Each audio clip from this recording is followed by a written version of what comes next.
your flaws, they should be your company of choice. We have Pathway Solutions. Pathway Solutions, they do offer, they are a HR consultancy firm that does training via LMS. LMS is Learning Management System. And we thank Sir Frank for always making sure that we have opportunities to our viewers. We also have Panessa Training Institute for those of us who love to work using their hands, either part-time, full-time. They should be your training institute of choice. Panessa Works is a woodwork company located in Nairobi, Kenya, along Mombasa Road. Currently, their August intake is already on. So if you'd wish to be a part of it, get in touch and we'll be able to connect you with them. We have WeClean solution services. WeClean have a machine that can clean your carpet within 6 minutes. They do deliveries within Nairobi, and they can also come to your offices and do the cleaning, both offices and your house. So if you'd wish also to get in touch with WeClean services, we can always help you be in touch with them. We have Suluhu Mediation Center. Suluhu Mediation Center, they offer certification in mediation services.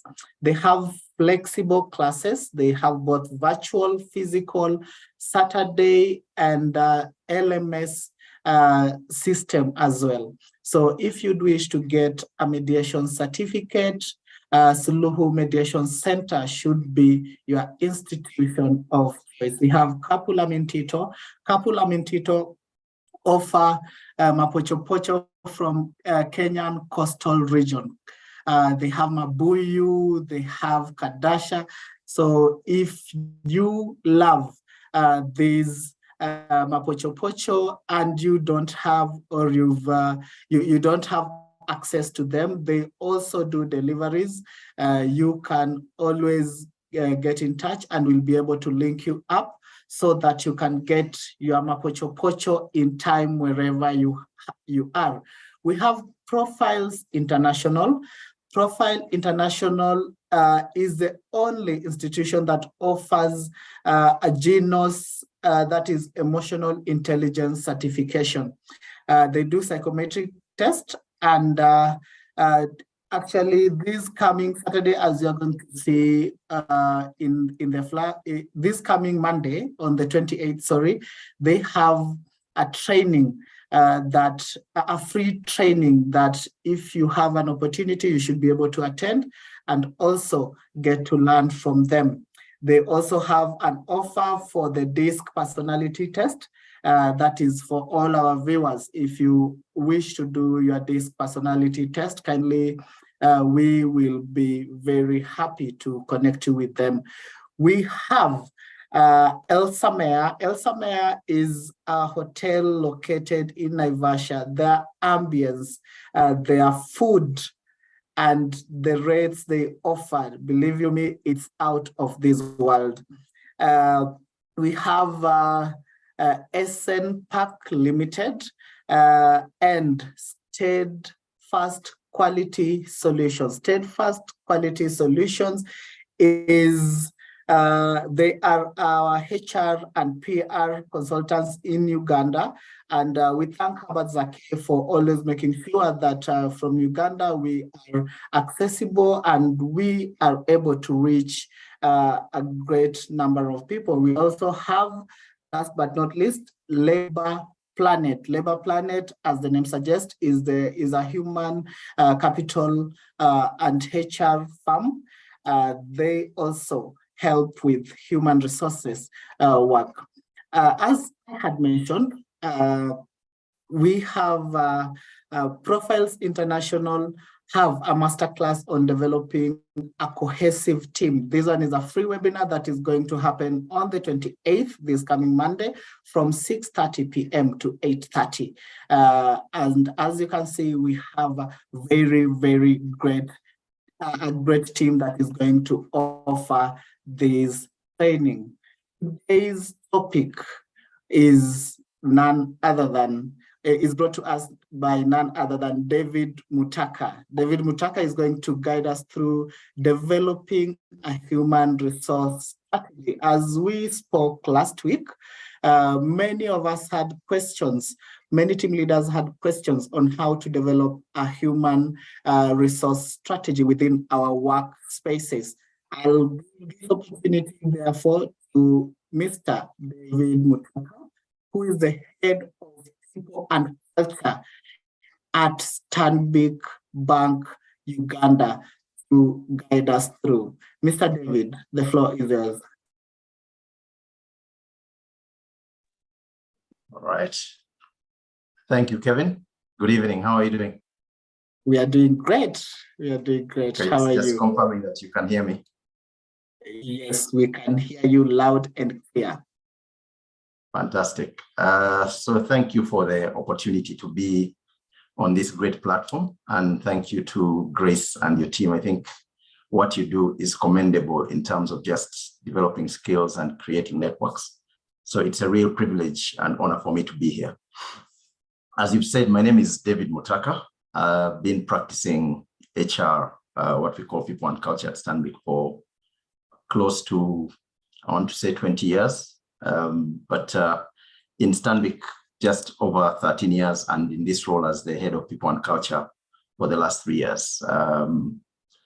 Just to get people to know me on the call, and Grace was saying, I played rugby at some point for Uganda. I coached, I still love the sport, and it has defined a lot of who I am. I'm a dad to 3 almost teenagers, and also married to 1 wife who is female. So important to just put that out. Emphasis. Yes. So it's a real privilege to be sharing. And the topic chosen is not a simple one. When I Googled strategy, just to say how many definitions of strategy, it came up with about 396 million definitions of strategy. So you can imagine trying to package that into something that people can understand, people can listen to and associate with. So my context, I think for me, is to speak to any HR leaders there or any people who are emerging in the field of human resources and say to you, from my own lessons and what I've seen in the last 15 years and maybe the last 3 years as it has evolved, how does that come about? I have some slides as well, and those are really to just help us frame the conversation. I'll try and go through those quite quickly, also just for note taking if you find it valuable, and I'll share it with you, Kevin, once we're done with the call, and maybe you can share. I'll head into it, just confirming that I'm still on. Yeah, you're still on, and we can hear you. Okay. Great. Cool. So this is where I started my thinking, and just confirm that you can see my slides. Not yet. Please share. Click on the share button and then click on the screen to be shared. Okay.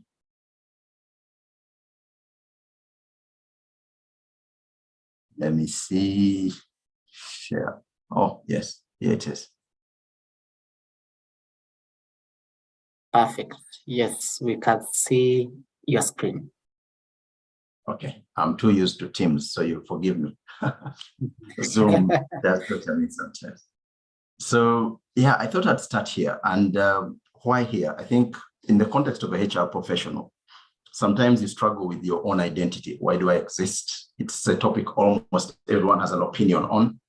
And depending on where you are, some of your leaders, some business owners seem to understand this better. And I think I like this definition because it sort of says, why do you exist? And this is Dave Ulrich, one of the people that one of the leading teachers on this profession and maybe business speakers on this, and says the most important thing leaders and HR professionals deliver to an employee is an organization that wins in the market, in its marketplace. Because sometimes you get it confused and say, do I want to pay salaries, have big pay? Do I want to be the place where people are happiest? Do I want to be a place where we are known? What is it that you can make a difference? And I think for me, if you deliver an organization that wins in the marketplace, then in return, people's lives also change, whatever it is they want as their aspirations. Because organizations, in my mind, have the capability or the resources to make such great change, both in their communities and also for people who work in them. And it's important that organizations win in the marketplace. So as a HR professional, I think for me, if you can create an environment or an organization that wins in the marketplace, then the results is what happens to your people, to your stakeholders. And that's why I think this is a very important quote. So the next piece I thought of touched on is to say, what is strategy? And as I said, there are about 400 million definitions. So this is just one of many, but one that I like. And the author is Roger L. Martin, and he's written a book on how to play and win on strategy. It's a very good book on strategy. And I think what I like about it is it is simple and it is also straightforward.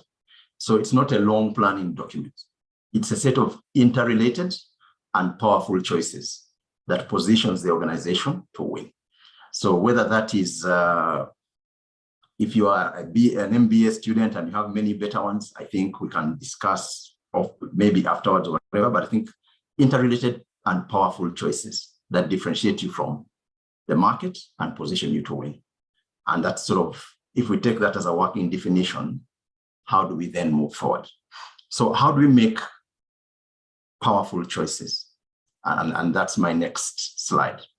I think when you think about this from starting with outcomes from right to left,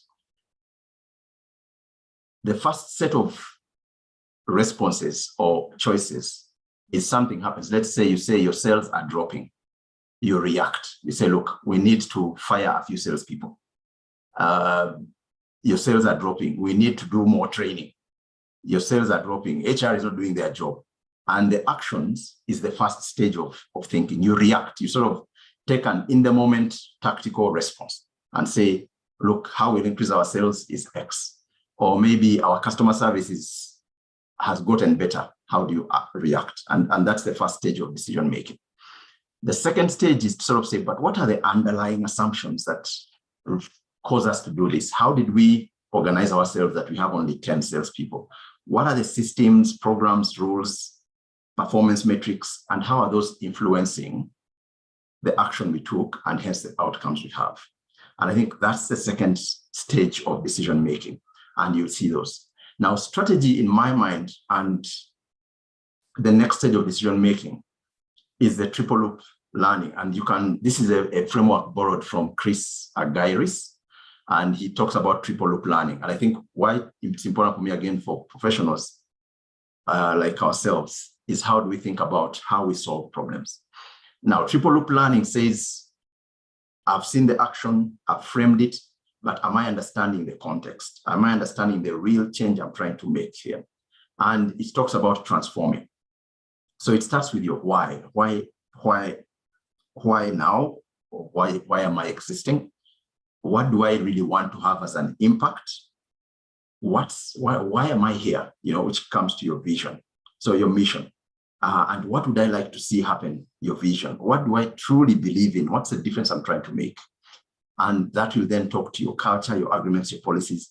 And you now start to think beyond just internally to externally to say, what does the marketplace need? What do my stakeholders need? And I think that's where you start thinking, if you're thinking strategy, that's where it is. It's much longer term. I know these days things change quickly, but it's almost saying, no matter what the sequencing is, there are some things that always keep me in focus and bring me back to my true north. So at that triple loop learning, and you can use this for your strategy, but also even for your day-to-day problems that you sort of seem to have, where you have quite a number of symptoms. Maybe you have 100 symptoms, and those symptoms will probably be affected by a few patterns, much fewer patterns. And then there'll be the real drivers, which are the real underlying. If you think about the iceberg theory, whereas what you see is here, the real things that drive it are few, and and if you change those and then affect the next, then what you see outwards changes. So that's in terms of thinking about choices. If I move to the next slide, it sort of says, having thought of the choices, what are some of the things that you can think about? Because again, we spoke about context, which is your external. You think about your competition, you think about your customers, you think about your shareholders, and those who you affect. So the first question you'd ask yourself, does your strategy fit within what's going on in the environment, right? So is there profit? Is it aligned with your key success factors in your chosen environment?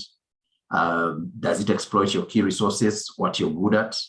Can you pursue this strategy more economical than your competitors? And this reminds me of when I coached the rugby team. I coached the women's rugby team a long time ago, and we went to the World Cup in 2009. And apart from, one of the things I learned, apart from realizing that I was the biggest liability on my team, because the other coaches had, real big team panels, they had analysts, I was there with just an assistant. I didn't know too much about the sport. One of the coaches told me that, look, I've watched you coaching, and one of the things I want to say to you that you can take away is, coach the team you have. Don't coach the team you wish you had, right? So what team do you have? So what resources do you really have, and how do you match those? Will it differentiate you and sustain you, or is it easily copied?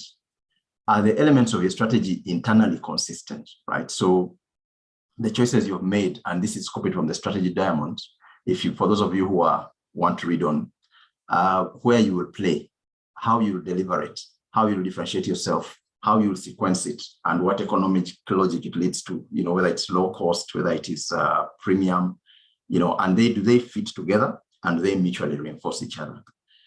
Do you have enough resources to pursue this strategy, whether that's money, time, talent? And I think why I put this particular slide is I currently work in a very large organization,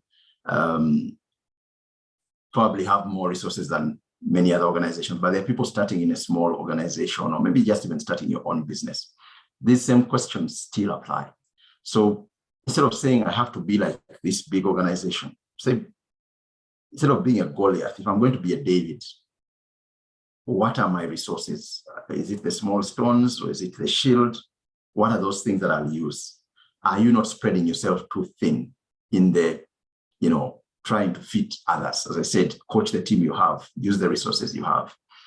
And then if you think about implementation, how will you implement it? Can your organization transition through them? And I think if you ask yourself these questions, they start to tell you whether you have a strategy.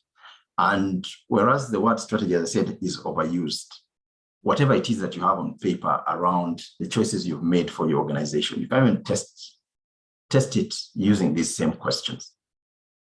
Now, for myself, and please, Kevin, keep me honest on time so that we don't lose the question time. As I think about it, sitting in my chair, how I think about this, and how I get to, just really a micro level. Why do I exist as HR, right? We said we want to create an organization that wins in the marketplace. And what's the marketplace? The marketplace, let's say, is Uganda. We are in banking. What are the things that are affecting banking? Technology is changing. The customer is more demanding, perpetually dissatisfied. The risk environment is even more hostile. Fraudsters are getting sharper. The fintechs are taking over. Now, in all that context, my competitor has changed. I need to think about, with all that noise, staff, employees are thinking different, or people are different. The regulator is thinking differently. Government wants to increase household incomes. How do I think about all those things? And how do I frame them into what problem am I trying to solve, given what my context is? And what is the downside? What is the upside or payoff of what I've chosen? Am I seeing the full picture? These are things I'm asking myself in my head. And then, having thought about the problem I'm trying to solve, what elements am I working with? What are my tools? So am I in a very technologically enabled environment? how strong is my team? What resources do I have? Do I have budgets or not? Am I automated? Am I in a manual environment? What are my own strengths and capabilities as a leader? What do I bring to this role? Will I be a champion? Am I credible as an activist? Do I have strong communication skills? And what do I then say? With those resources, what should be my approach?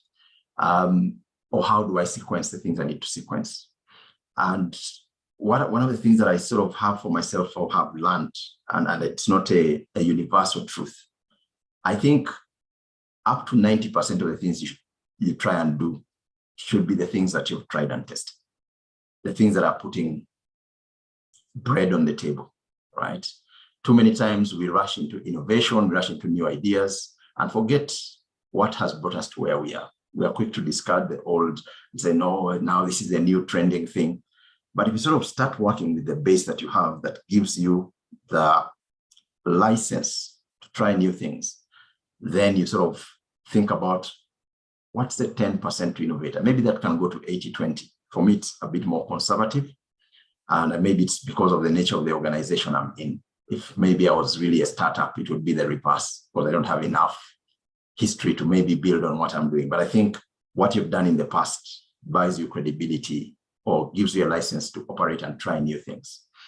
And having seen that approach, what will I measure as my metrics, as things that come back?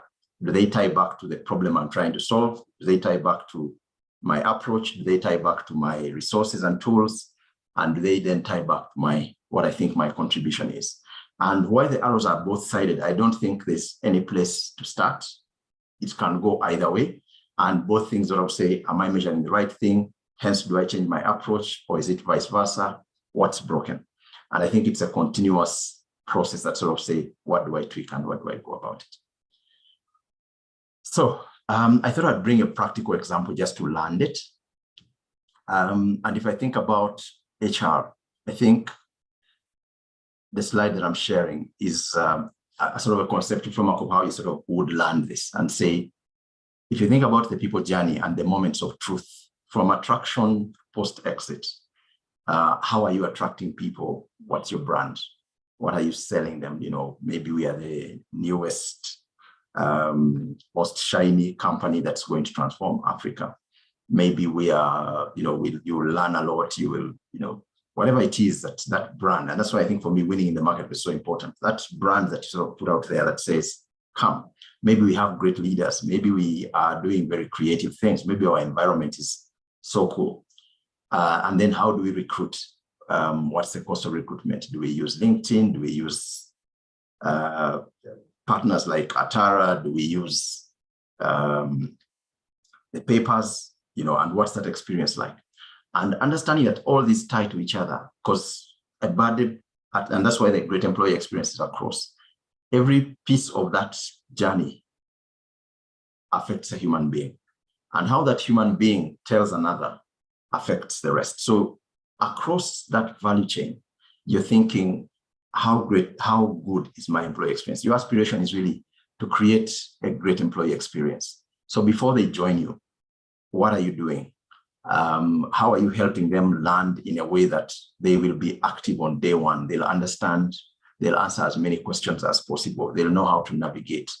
You know, before when they come in, they find a ready, you know, a ready work environment, whatever that is, whether it's a car, it's the desk, it's a laptop, or whatever it is that you're using. It's, you know, the portal or the field.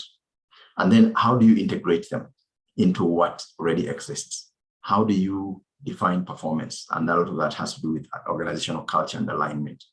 How will they develop? How do you skill? So I was asking someone today, how do you learn? Is it online? Is it on the job? Do we have things we must know before we start? You know, licenses to operate, whether it's very technical or quite loose. Do we have mentors? How do we think about development? And then how will I grow, which is what I call progression. My next 2 to 3 years, what do those look like? And then beyond that, if I choose to leave, how do we offboard? And then post-exit, do we continue to create an alumni or customers who work for us?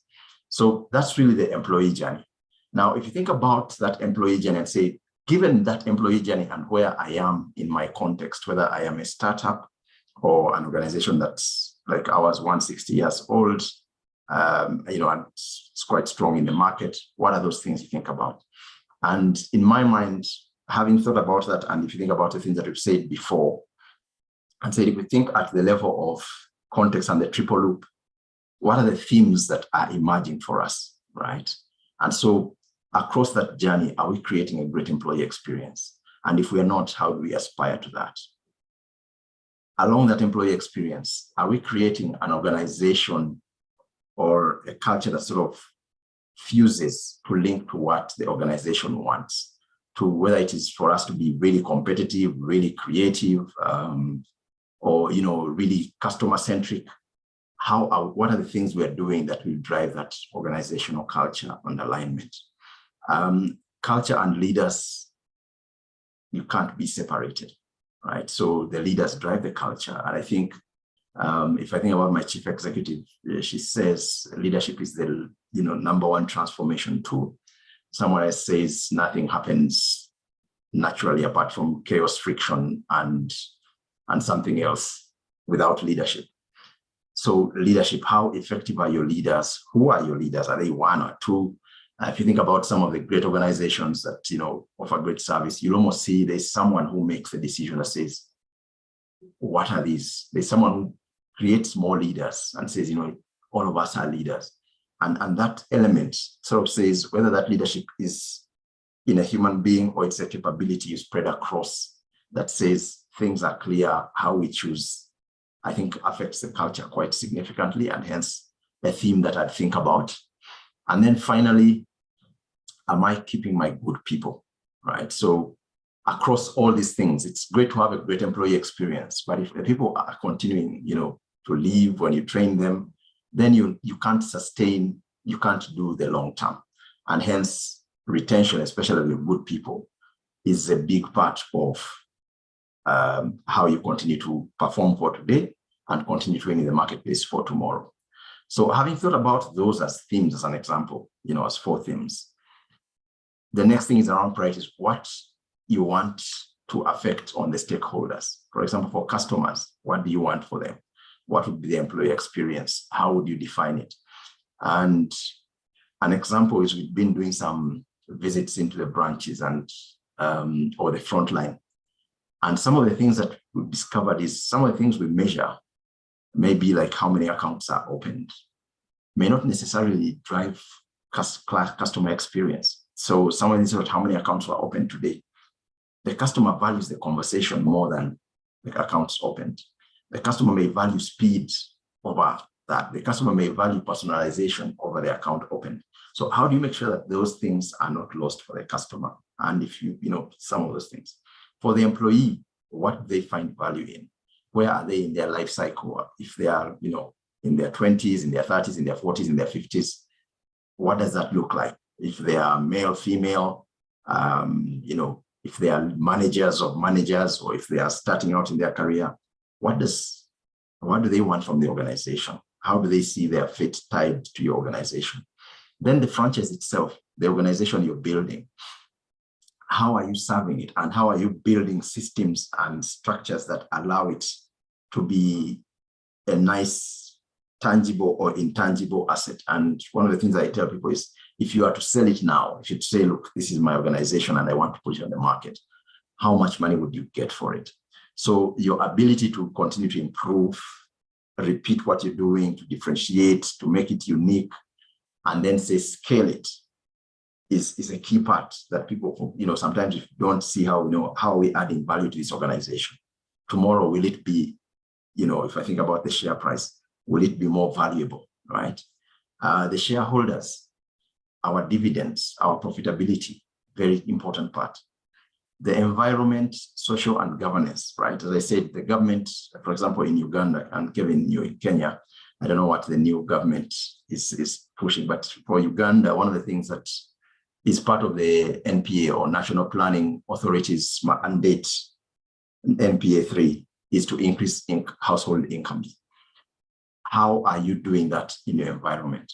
Are you creating jobs? Are you creating meaningful work? Are you affecting your customers better socially?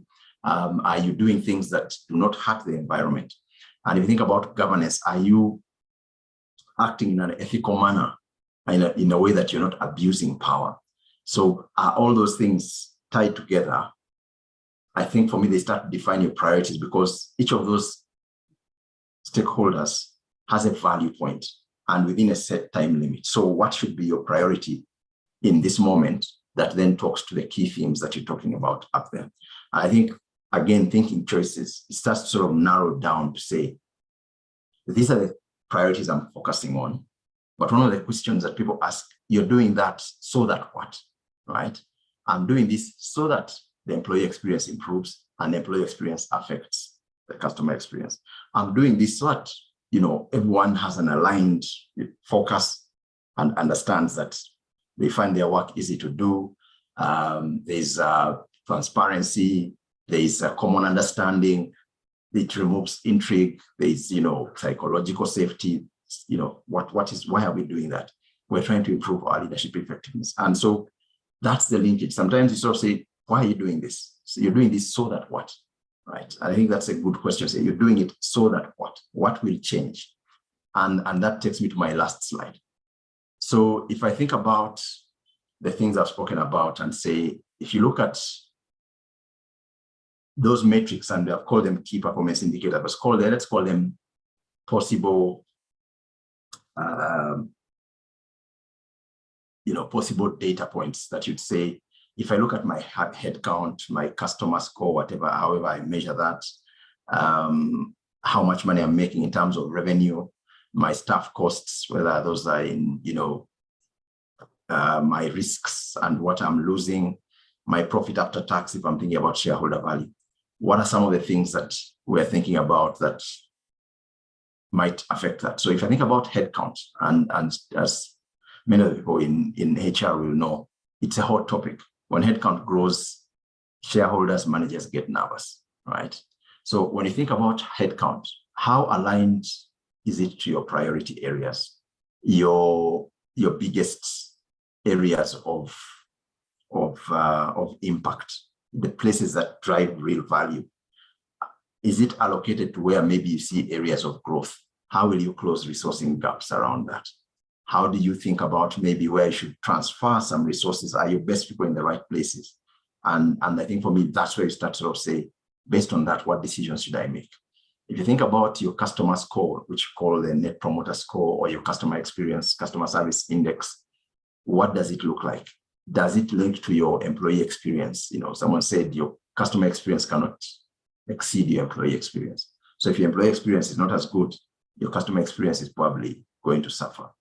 And some of the things that will affect that is, first of all, how engaged your employees are in terms of your employee Net Promoter Score, the skills and capabilities they have, and also the culture that you have. What sort of culture are you building? Are they empowered? Are there systems? Are there processes? Are leaders modeling it? Or are leaders chasing, different things?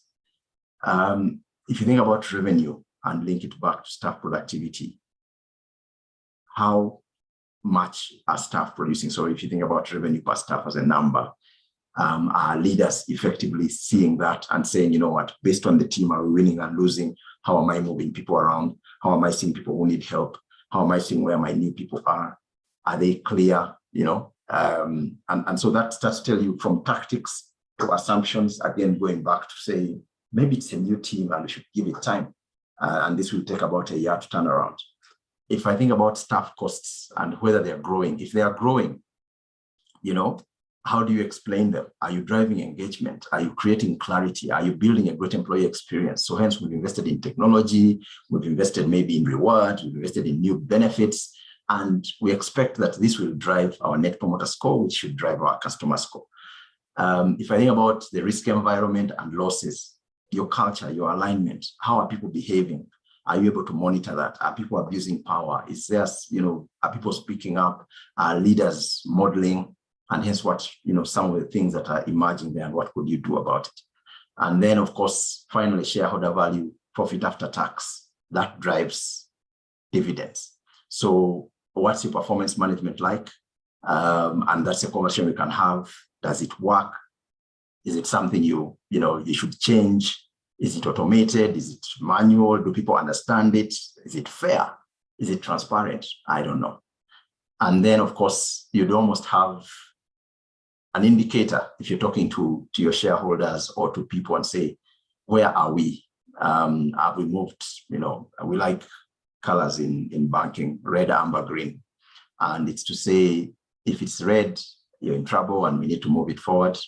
If it's amber, we're making progress and we can move forward. If it's green, let's keep going on that. Let's count on that strength and maybe see where else it can help us do these things. And whereas I put them in separate lines, a lot of these things are interlinked.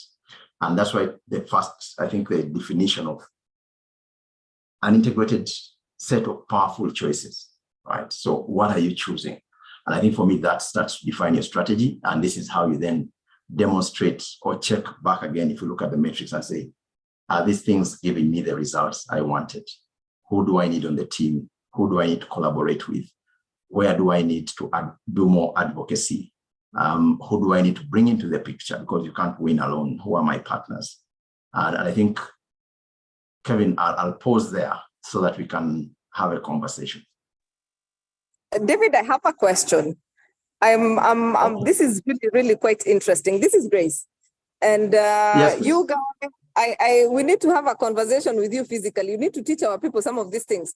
But now I'm wondering, the people in SME and the people who even organizations don't have a business strategy. Yeah. As been hired as a new HR professional, what are the, how do you even start? Because some of these places don't even have performance management. Heck, they don't even know how many staff they have. They only know that they pay people. So how do people in SMEs or in places where they don't have a business strategy actually maneuver their way around creating an HR strategy? Okay. As I said, I think for me, the first thing is to say, is this organization going to win in this marketplace? If you speak to the founder or the owner of this SME, they know their secret sauce, right? We prepare juice, we deliver it like this. This is how we market it, right? And it's to ask those same questions. How do you deliver the juice? Could you do it cheaper, right?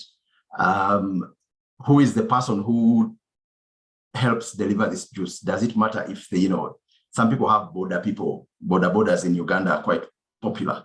So there's a border guy who delivers like a problem. Can you keep him? Is he consistent? Do you need to even hire him or not? Because again, you have to act within your own resources. So I'd say just being able to articulate that strategy on a slide to say, we prepare this product. This is how we prepare it. Currently, we sell it to 10 customers. In the next 5 years, we want to be able to go to maybe 5,000 customers. Will we be able to take it to 5,000 customers? Is it a place where people will also start making other juice? And hence, so thinking about where we are now and where we want to go, what are the things that will take us there, right? Will we need to automate? I can no longer make the juice in the kitchen at home. I'll need to make it maybe at a premises. Can I afford the rent? How will I fund it? And I think just understanding that from how do we prepare or how do we make our current product, right? And I thought about thinking about a business model strategy, business model canvas. For those of you who are out there, just think about how do we prepare the product? What do our customers want as our value? What's the value we deliver? It's juice, it's fresh, it's made daily. What do your customers look like? Are they repeat? Are they one-offs? Do you have some repeats and one-offs? Do you need to hawk it, or do you have shops? And who are the people who helps you make those sales contracts? Who is the chef who's making the juice? Or maybe is it the person who buys the fruits? That's the most important. It starts to define where your critical roles are, your critical capabilities are. And I know, again, I'm using big words for SMEs. What you do well. What are those things you do really well? And if you can repeat those and consistently choose those, because even just by starting an SME, you've made some great choices. So how do we make sure that those choices are good for today and good for tomorrow? So it's really just detailing that and then saying, what pieces of this puzzle do I need help on? And hence, instead of maybe hiring a full-time HR person, can I get support on maybe thinking through what should be my branding on what I tell employees or potential partners around my business, right? How do I market it? How do I scale it? And I think if you think about some of those things, then we can have a broader conversation around HR fitting into this. I think for me, the first place is to say, is the organization winning in its marketplace? If it is, how do we sustain that? If it needs to scale, again, same thing. But in my mind, you start with the organization, then come to the HR strategy. If it's a one-man show, there's a risk of, if the one man is knocked, so are we thinking succession, right? Whether that is the son, whether that is the daughter, or that is, yeah. So those are the things I would say broadly, but it's an important question. Oh, okay. Amazing. And I think that would lead us to the second question that has been asked by one Winnie Kiongo. You've mentioned that, and we all know that HR as a unit depends on the human capital within an organization. And that is besides the organization having its own strategy. So how do we ensure, or as HR, do we ensure that an organization strategy addresses employees as a key resource? Back to you, David. Sorry, just say that again. It was a bit long. How do we ensure, I was just trying to bring clarity on it, but how do we generally ensure that HR within an organization that is considering the organization strategy addresses employee as a key resource? Yeah. Yes, and I think, how do you ensure, address employee as a key resource? And if I'm hearing that right, and please correct me if I'm wrong, a number of times the employee piece, you almost have all these stakeholders. And if you don't treat them all at the same level, especially in the new world, one of them starts to suffer. If you don't treat your customers right, they leave you. If you don't treat your employees right, they leave you. If you don't treat your shareholders right, they stop investing. If you don't treat your environment right, again, the world suffers. So you have to think about all these and say, how do we create a mix together where they all add value to each other, right? Where if you come in like a union member, say employees have rights, they must get demands, you'll struggle, right? It has to be a case of, like I showed on that last slide, how does employee engagement drive productivity? What are our customers looking for, and how do employees help deliver it? What are some of the things we can change and shift? What are our employee capability, and how can we link it to each of those stakeholder groups, whether it's customer, whether it's shareholder, whether it's the franchise itself, right? Because if we sort of say we are developers of technology, if your coders leave you, you're in trouble. If you don't consider that in the short term, a lot of us think short term, but in the longer term, then it starts to struggle. So in my mind, as I said, and I said, sometimes you think you're acting in the immediate, this is the outcome, I react. What are the assumptions we've made? What's the context we are dealing with, right? And if you think about those three areas, HR has to build a business case. It's not enough to just scream and shout and say human rights matter. They do matter. But so do customers' rights. So do shareholder rights. So why must we focus? And building that business case that says, for every new employee we hire and give them training and allow them to give us feedback, we cut our losses by X, we grow our customer experience by Y, we grow our revenue by Z, right? Hiring in this market is difficult, so retention is important. Where should we pay them, right? Should we pay below market? Should we pay at market? Should we pay above market, right? What is our total composition? And so having these continued conversations turn business owners around and also let them think about not just now, but in 2 to 3 years, in 5 to 10 years, the legacy they want to leave. Will this be an organization that will be here 50 years from now? Will a business that, you know, my family will, or my kids and my grandchildren will continue to see? I think building that business case is the number one thing that can support you as a HR professional, not just strong voicing passionate opinions. And so we can walk through sort of saying, what are the interrelated parts? And it's almost linked to the SME question. If you don't understand the organization really well, you can't see how each component adds value to the other.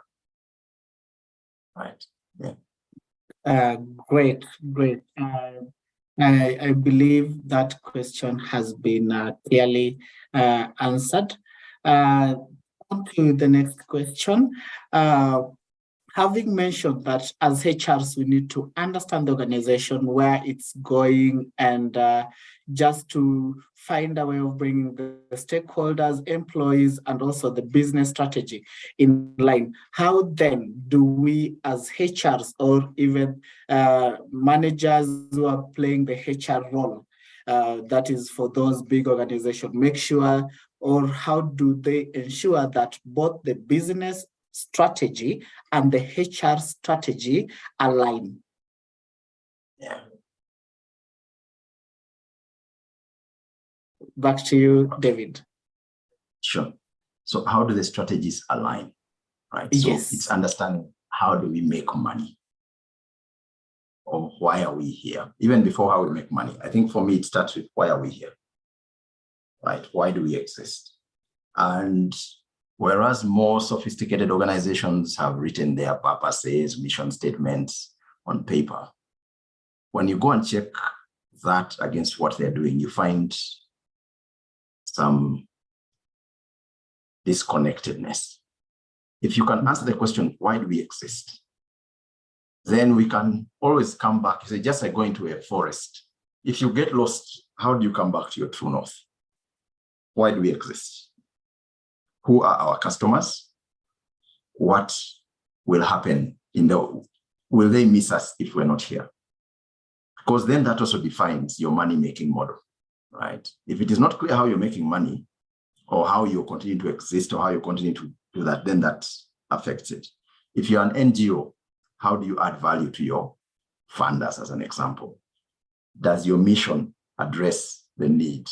And are you able to answer that on an ongoing basis? Now, what do you have as your component parts to deliver this value? Whether it is technology, whether it's processes, whether it's systems. Now, having seen that as maybe a baseline, how do people fit into this picture? And that's where your HR strategy starts. So just the alignment of that to say, first and foremost, look, maybe everything is automated. We actually don't need people, right? Or if it is so manual, where do we need people? And if you also have people and it is so manual, does it make it a fun place to work? Or is it a place that is too difficult that I can't attract good people? So how do we automate it? So the HR strategy starts to define from skills. What skills do we need to win in this place? And skills turn into capabilities, which turn into roles, which you then define as jobs. So having seen the skills, which jobs do we really need? Which are those jobs that are core for us? Which jobs are not? Maybe we can even outsource, or we can bring in casual workers every once in a while because they're not core to us. And these decisions are very important decisions. You don't just do them on a whim. And based on those traces, who would be the best person to use? Is it cost effective? And again, going back to things like reward, you start thinking about, how do we pay them? Having brought them on board, again, along that value chain, how do we recruit them? We've recruited them. How do they understand what we do in terms of our culture, in terms of our onboarding, our alignment, because the more they understand what we do, the more they give us, right? The more they stay, the more they feel like part owners of the business. They want growth, and no human being wants to be stagnant. So how will we deliver that growth? Is it through promotions? Is it through skills? Is it through money? Is it through shares? How will we reward, at the point of exit, how long do we keep them? How do we contract? Is it full-time and permanent and pensionable? Is it for 1 year? Is it for 3-year contracts? How do we incentivize the behavior we want? And I think those are the things that we're speaking to. If you think about across that value chain, is the employee experience great? It doesn't have to be rich, but is it great? Is it simple to understand? Do we think about how the culture comes together? Do we think about then how do leaders lead here? And how do they come back? And then the last one is, how do we retain them? So the HR strategy starts to build itself around what the business is trying to achieve. And you may not have it on paper on day one, but once you sort of studying and going along and saying, this is important, we've learned this, the data tells us that. And that's why the importance of collecting data. What does the data tell us? And then you start to build your strategy. Great feedback from David there. Now, having mentioned about how to just influence and make sure that the whole team, that is from HR, supervisors, and everyone within the work ecosystem understands both the business and the HR strategy. How then do we get to influence our supervisors to make sure that the desired employee experience has been promoted? Right. So how do we influence our managers? I think yes, in many of the times, our managers know. Right? Our managers know. They are not from hell, at least majority of them. They are not the devil's cousins. They know. But someone gave an example and said, it's like for those who climb mountains, when you're climbing the mountain, if you worry that you'll not get to the top, you start to become selfish, right? You panic. When the pressure comes on, you panic. And it's sort of say, how do we enable them? First of all, from being clear around how we do what we do and saying we think people are important. They're not important for importance sake. They deliver what we give our customers. So no matter how much pressure comes up, we can never start thinking about ourselves, right? It's like when you're sort of running out of breath or when you're hungry, you find that you start to behave differently. So the idea of, first of all, articulating what we see as our people agenda. Why do we think people are important? What do leaders bring?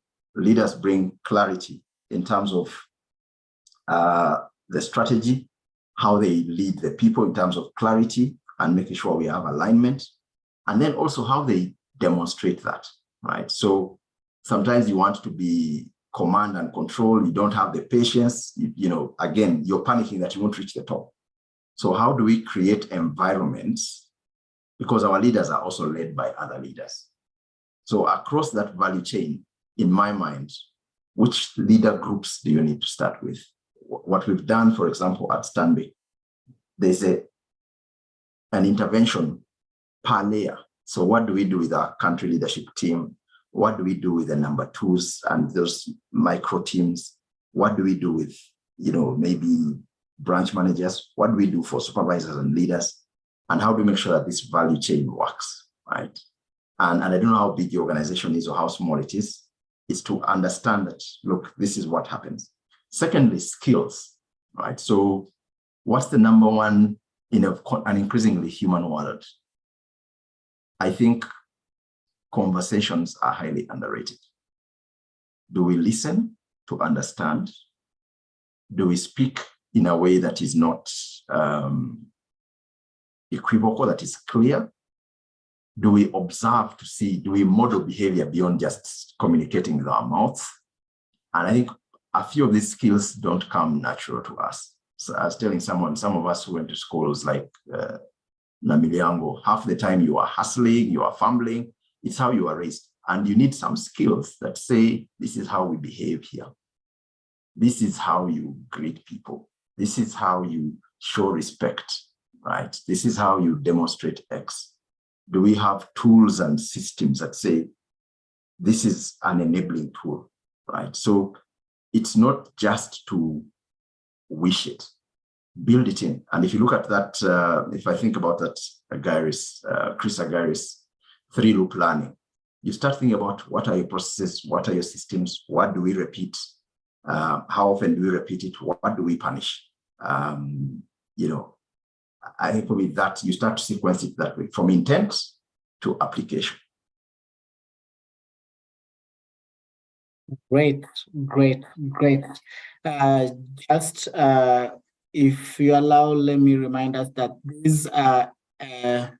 this session is brought to us by Stallion Construction Company, Pathway Solution Services, Panessa Training Institute, Wicklin Sulu Mediation Center, Kapula Mentito Profile International, Steadfast Quality Solution Limited, SN Park Elsamere, and Labor Planet.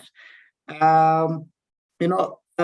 David, this question on strategy is really deep and broad to some extent, because as you've mentioned about communication has been underrated, and many institutions, many organizations don't actually engage and make sure that their employees are informed. As HR, how then do we get to communicate about HR initiatives and changes to our employees and to our staff in general?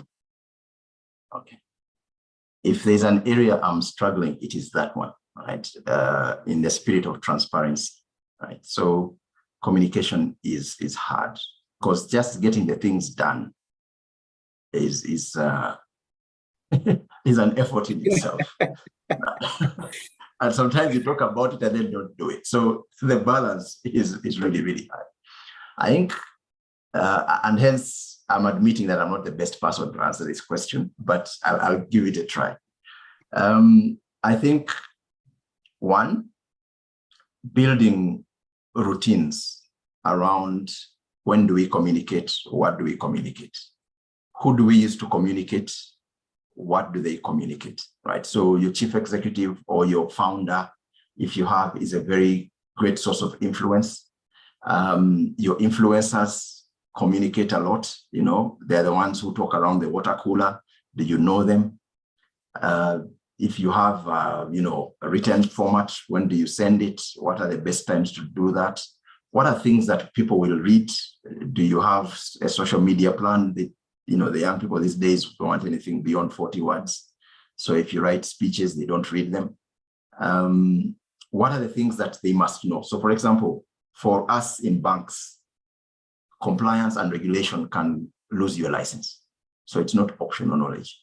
You must know it, you must do it. We will repeat it, we will say it, we won't compromise on it, right? And you must know your non-negotiables, and those must be out there daily, weekly, whatever. Your values, again, if you think about your culture, your values must be everywhere. They must be repeatable, they must be demonstrable, and things like that. So I think for me, the challenge being maybe in terms of just building a structure around it. And again, if I think across that, say from the top, why are we here? Do we communicate it? What are we doing? Do we communicate it? How do we do it? Do we communicate it? Do we communicate success? Do we communicate where we failed? Do we celebrate winners? Do we, communicate people who have not done too well? Do we live what we say? I think that's the biggest communication. A lot of the time we say things, but employees are watching us and they know that you're lying, right? Because they saw the manager who did this and you did nothing, right? You didn't have the courage to do it. Some of those things, I think for me, are the ones that, that really make a difference. But as I said, it's one of those that I'm struggling with. If there's anyone out there who has some ideas, plans, I'm open. Maybe Grace might be having something for us as we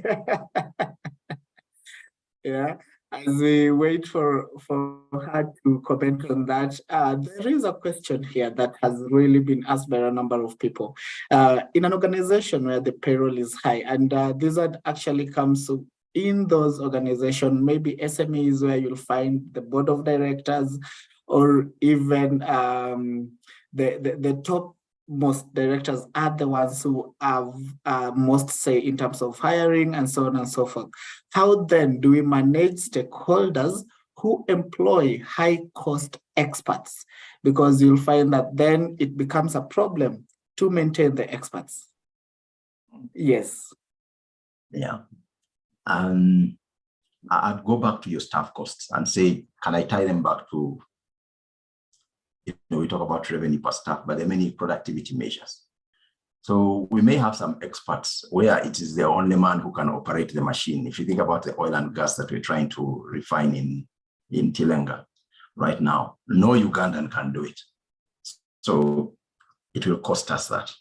But we have to understand that as they come in, do they start to pass on skills so that we can make it sustainable? I think many problems in HR we try to solve on the day, right? We have a high cost employee, solve it tomorrow.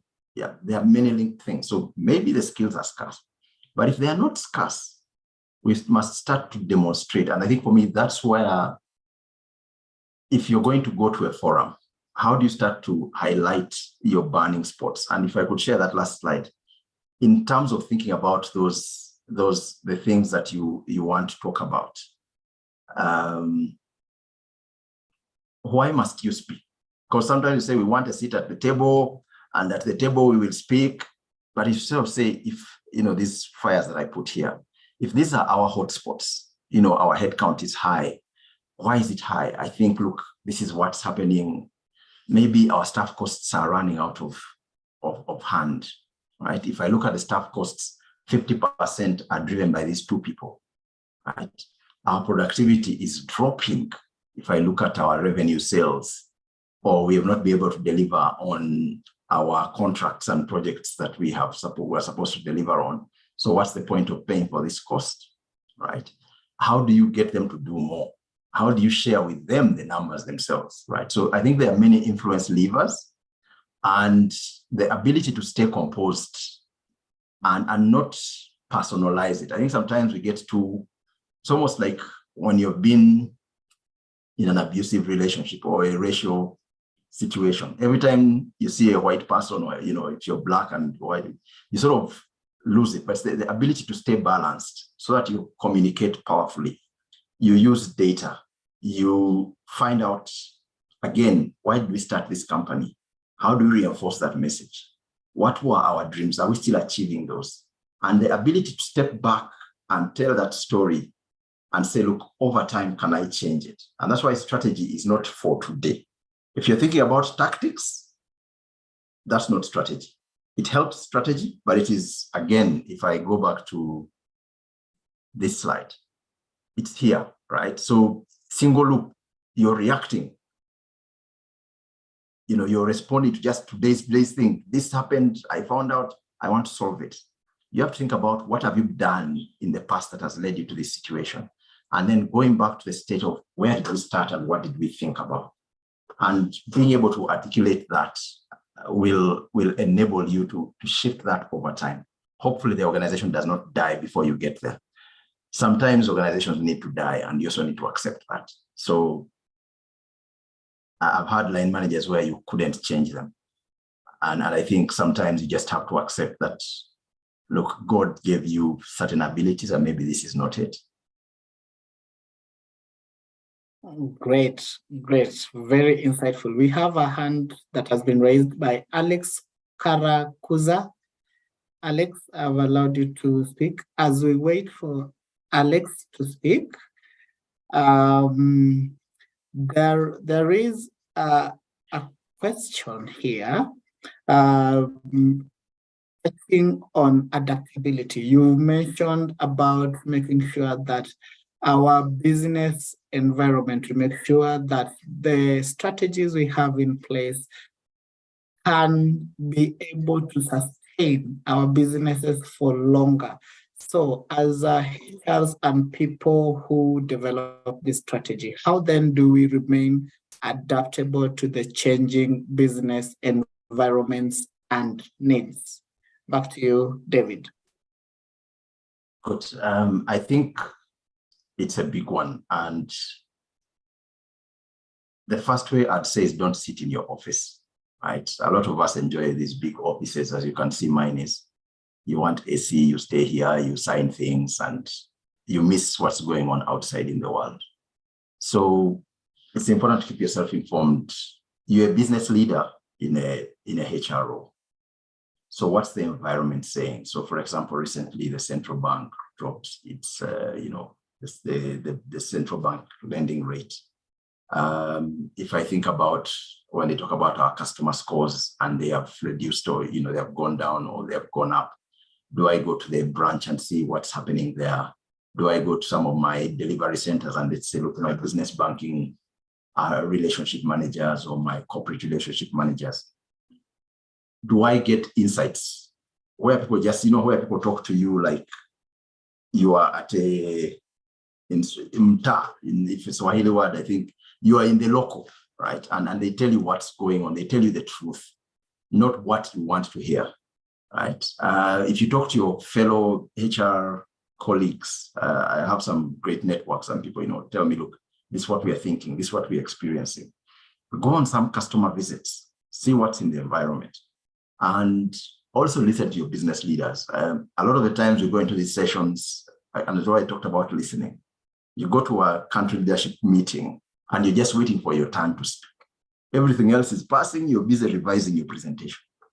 How do you think about what is everyone saying that makes sense? Is that a risk? Is that an opportunity? Have I understood that? And I've found that because of that curiosity, many meetings I go for, I learn more than I came with. Instead of saying, I have to go there, it is this meeting, I must show up and really be powerful and present. I'm going to learn, I'm going to listen. When I meet people, I'm learning and listening from them. Then also sometimes in your own private time, doing courses like Finance for Non-Finance, those things matter. I think they start to tell you, how do I become a business leader in a HR role versus just a HR leader running HR? And once they talk about anything outside my department, I switch off. Great. Allow me to take this opportunity to recognize Madam Kurecha for joining us. Grace, if at all you have a question from your end, as we wind up the session. Grace? All right. It's like Grace network is not very okay. Okay. Yes, Grace. Yeah, my network kind of misbehaved. Great. Now we can hear you. Yes. Any comment, question from your end? No question, but really, I'm really grateful. David, you have really enlightened us. And I think the HR professionals or business owners who are logged in tonight have something to really ponder on for the week and decide what they really want to do with their business. And thank you very much. I think for me, it's mostly gratitude and really appreciate the audience who tuned in for this webinar. And of course, for you, Kevin, thank you very much for stepping in. And Catherine Sidandi as always. And I hope you have informed the people to join our WhatsApp group to be aware of what is coming up. Next week, we are discussing funding. So you can call out on anyone who ever wanted to start an NGO, because we have somebody who will teach us about how to resource mobilize for institutions. That is the discussion next Tuesday. But for now, mine is just to say thank you, David. You are such a powerhouse, my God. I am glad that I have your direct line. Thank you so much. Back Thank to you, them. Grace. You're very kind. Thank you so much. Thank And you. appreciate the invite. Thank you. Thank you. We should definitely pick another topic for you, for sure. Okay, Most thanks. definitely. Yes, Mr. David, your parting shot. My parting shot, I think it's a journey. So whoever is on the call, whether it's a business, whether it's you're a HR leader, you're starting out, you're in a difficult position, it's a journey. Enjoy it and live a little. I think a lot of the time we are in a straight jacket. I must get it right or bust. But half the time you discover that it is not that. You know, even your most critical board meeting or that paper you have to present tomorrow, it's just that. I think being able to be more kind to ourselves and giving ourselves time to learn, and then setting goals to learn those things is what has allowed me to be here. I've also had some very great mentors. I see some of them commenting here, some people who have led me. Use them. You forget what a platform you have because you're seeing the future and forgetting where you are now. I think that's really, really it. So, but otherwise, it's a real pleasure, Kevin, and thank you for holding the space for me. You've really done a fantastic job. Thank you so much, Mr. David. On behalf of Get It Right with Atara, we are grateful. We are honored and we are privileged to have you and just to tap into your knowledge and also get to understand from your experiences and expertise. We have been very much, we've learned a lot. We've actually learned quite a lot today. And out of everything you've said, communication has come out very strongly. Communication of the strategies, both from the HR, from the management, that is from the organization, and also just to allow everyone within the organization to understand the strategies and the path that we are taking. We thank you, Catherine Sidandi, for always being with us and making sure that we are inclusive. I thank the Get It Right with Atara team for always working behind the scenes to make sure that our viewers have and get the right information at the right time. So if you are on this call and you've not joined our WhatsApp group, kindly join our WhatsApp group, Get It Right with Atara Solution. Follow our Facebook page, Get It Right with Atara Solution. Our YouTube channel, Get It Right with Atara Solution. And also our Instagram page, Get It Right. Today's co-host was none other than Kevin, myself, and I was standing in for Grace Nzula, who is our moderator of choice, and also the director to Get It Right with Atara Solution. With those few remarks, we thank you all, and we are looking forward to be hosting you next week, same time, same place. Thank you all. Good night.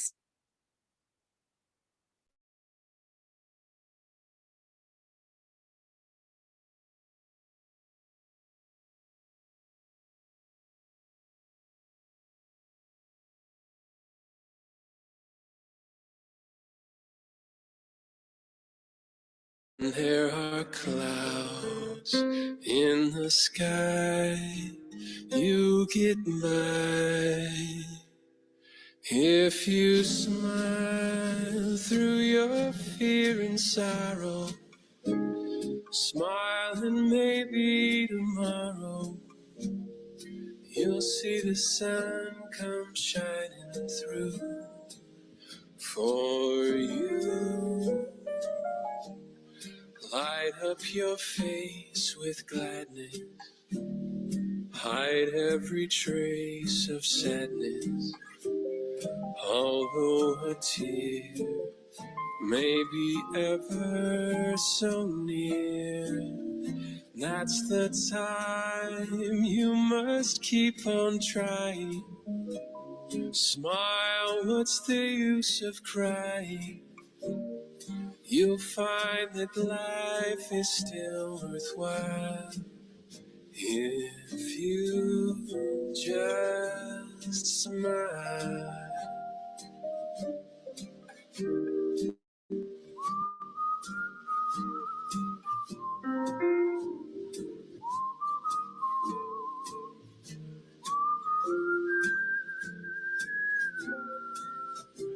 That's the time you must keep on trying.